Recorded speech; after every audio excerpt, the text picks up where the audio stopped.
بسم اللہ الرحمن الرحیم۔ بحیثیت مسلمان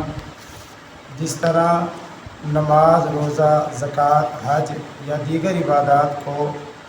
ہم اللہ کے احکامات اور نبی علیہ الصلوۃ والسلام کے بتلائے ہوئے طریقے کے مطابق پورا کرنے کے پابند ہیں، اسی طریقے سے زندگی گزارنے کے جتنے بھی شعبے ہیں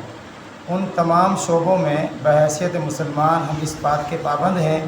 کہ اللہ تعالیٰ کے احکامات اور نبی علیہ الصلوۃ والسلام کے طریقے کے مطابق اس کو پورا کریں۔ مثال کے طور پر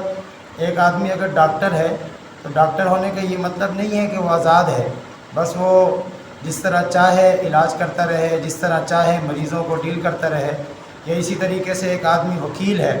تو وکالت کے شعبے میں وہ آزاد ہے، ایسا نہیں ہے، بلکہ اسلام نے جہاں نماز، روزہ، زکوٰۃ، حج کے لیے احکامات دیے ہیں، رہنمائی دی ہے،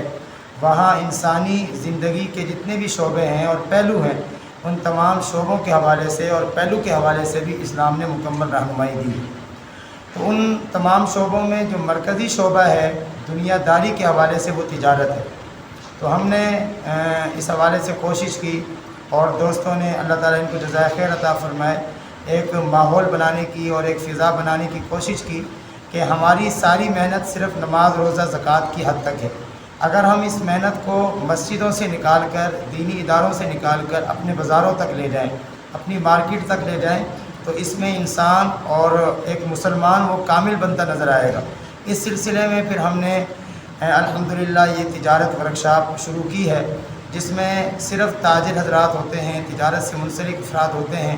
اور پھر تجارت ان کو باقاعدہ سبقاً پڑھائی جاتی ہے۔ ایک ہوتا ہے لیکچر کہ بس لیکچرار جو ہے نا لیکچر دے رہا ہے، سمجھا رہا ہے اور آگے سامعین صرف بیٹھ کے سن رہے ہیں۔ اس میں ایسا ہوتا ہے کہ ایک بات کہی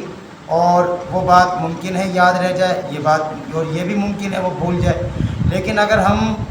اس سلسلے کو ایک کتابی شکل میں، ایک سبق کی شکل میں پڑھائیں کہ باقاعدہ پڑھنے والوں کے پاس جو ہے نا کتاب موجود ہو، پڑھانے والا بھی جو ہے نا اس کتاب سے پڑھائے، جس طرح ایک عام طور پر کلاس کا ماحول ہوتا ہے، اس میں یہ ہے کہ ایک ایک چیز کو بھی سمجھنا اور سمجھانا آسان ہو جاتا ہے۔ اور چونکہ کتاب سامنے موجود ہوتی ہے تو پھر اس میں بھولنے کا امکان نہیں ہوتا کہ پتہ نہیں کون سی بات بیان ہوئی ہے، کون سی بات کس طرح بیان ہوئی ہے۔ اس سلسلے میں لاہور کے کچھ حضرات ہیں، علماء کرام ہیں، انہوں نے، اور لاہور کے کچھ تجارت سے منسلک افراد ہیں، انہوں نے بڑی محنت کرنے کے بعد یہ کتاب ہے اسلام طریقہ تجارت، یہ ماشاءاللہ 550 پونے 600 صفحات پر مشتمل کتاب ہے، یہ مختصر ہے۔ تو انہوں نے یہ کتاب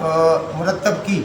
اور اس کتاب کو انہوں نے ماشاءاللہ بڑی محنت کے ساتھ جو ہے نا مرتب کیا ہے۔ اس میں تجارت کے فضائل، تجارت کے آداب، تجارت کے اخلاق اور تجارت کے مسائل ابتدا سے لے کر انتہا تک مکمل انہوں نے بڑی تفصیل کے ساتھ دیے ہیں۔ تو اگر کوئی تاجر اس کتاب کو سبقاً پڑھ لے اور اس نیت سے پڑھے کہ میں اپنی تجارت کو اسلام کی روشنی میں کروں گا، تو یہ کتاب اور یہ جو کلاس ہم نے بنائی ہے، یہ جو ورکشاپ ہم نے بنائی ہے، انشاءاللہ ثم انشاءاللہ یہ ایک تاجر کے لیے، تاجر تجارت بحیثیت مسلمان یا ہماری تجارت اسلام کی روشنی میں، اس عنوان پر یہ ایک بہترین کاوش اور کوشش ہوگی۔ تو اس سلسلے میں ہماری الحمدللہ ہر اتوار والے دن بعد نماز مغرب کلاس ہوتی ہے، جس میں فتح پور شہر کے بہت سے تاجر شریک ہوتے ہیں اور کتاب کو ایک سبقاً اور کلاس کی شکل میں پڑھتے ہیں۔ اللہ تعالیٰ ہمارے اس سلسلے کو قبول فرمائے اور پورا جو یہ ہم نے ایک سلسلہ شروع کیا ہے اس کو تکمیل تک پہنچانے کی ہم کو توفیق عطا فرمائے۔ السلام علیکم ورحمۃ اللہ۔